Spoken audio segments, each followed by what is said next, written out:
लेकिन पहले कपड़े तो बदल लूं।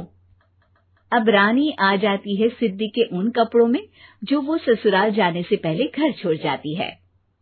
अरे रानी, कुछ दिन रुक जाती। अरे ये तो सिद्धि बिटिया को मैंने ही दिया था, बड़ा ही फबता था उस पर, तुझ पर तो कुछ खास नहीं लग रहा।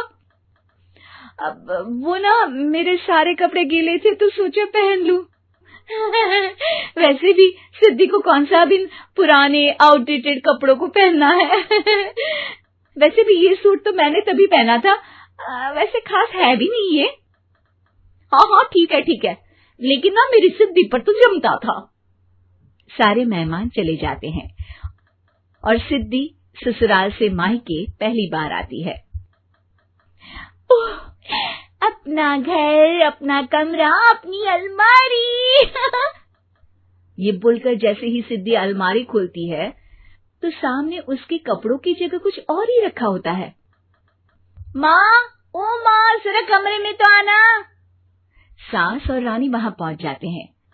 रानी ने पहनी होती है सिद्धि की जींस और टी शर्ट। अरे भाभी, ये क्या? ये तो मेरी बड़ी ही महंगी टी शर्ट है, इसे आपने घर में क्यों पहनी है? अरे बहुत मिलती है दीदी ये चौक की मार्केट में, 150 में। ओ भाभी प्लीज, ये एरोपोस्टल है, 2000 की एक टी शर्ट।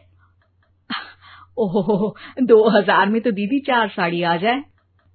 अब क्या बोलूं भाभी, ये मेरी अलमारी में छोटू के कपड़े, तो मेरे कपड़े कहाँ हैं? मेरी अलमारी में।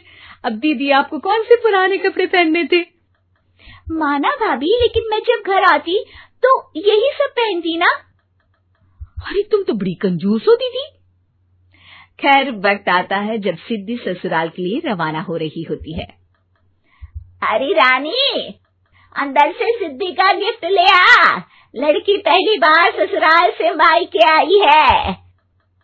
रानी अंदर जाती है और एक सिंपल सी साड़ी लेकर बाहर आ जाती है। ये लीजिए माँ जी। सास बेटी को गिफ्ट देकर ससुराल भेजती है। अगले दिन रानी एक सुंदर सी साड़ी पहनकर सामने आती है।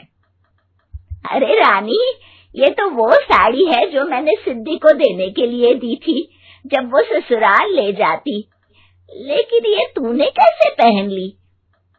अरे माँ जी, ये साड़ी तो मुझे बहुत पहले से ही पसंद थी, लेकिन चिंता ना करिए, मैंने सिद्धि के लिए भी अच्छी सी साड़ी दी है। हाँ। तभी सिद्धि का फोन आता है।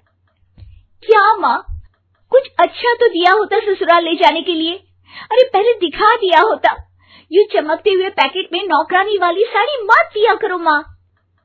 अरे बेटे, वो तेरी भाभी ने ना गलती से उससे पैकेट बदल गया। हाँ, मैं कल ही तेरे भाई के हाथ से तेरा वाला पैकेट भेज दूंगी।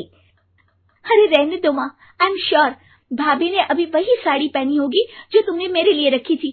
तुम तो समझ नहीं पाई उनको। खैर छोड़ो, मैं ज्यादा बोलती अच्छी नहीं लगती, रहने दो, आपको उन्हीं के साथ रहना है, फिर बात करेंगे।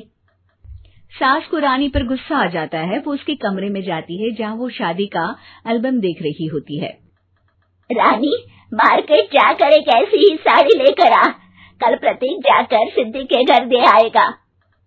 अरे क्यों माँ जी, कितनी साड़ी देनी है दीदी को? यहाँ कोई सेल लगी है क्या? अरे चुप कर, मेरे बेटी के हिस्से की साड़ी खुद पहन ली, अब ज्यादा ज्ञान बांट रही है। एक दिन सिद्धि का फोन आता है।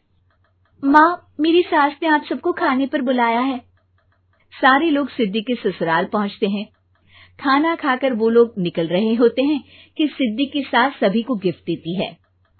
अरे बहन जी, बेटी के घर का खाना खा लिया, यही बहुत है जो आप ऊपर से गिफ्ट भी दे रही है। अरे बहन जी, आप भी कहाँ इन बातों पर विश्वास कर रही हैं। सास सभी को गिफ्ट देती है, लेकिन रानी को जो साड़ी देती है वो अजीब सी हरे रंग की, लाल रंग की बड़ी छाप वाली होती है। अरे छी, ये कौन पहनेगा? सासू माँ को तो जरी वाली इतनी सुंदर, और मेरे लिए ये नौकरानी वाली।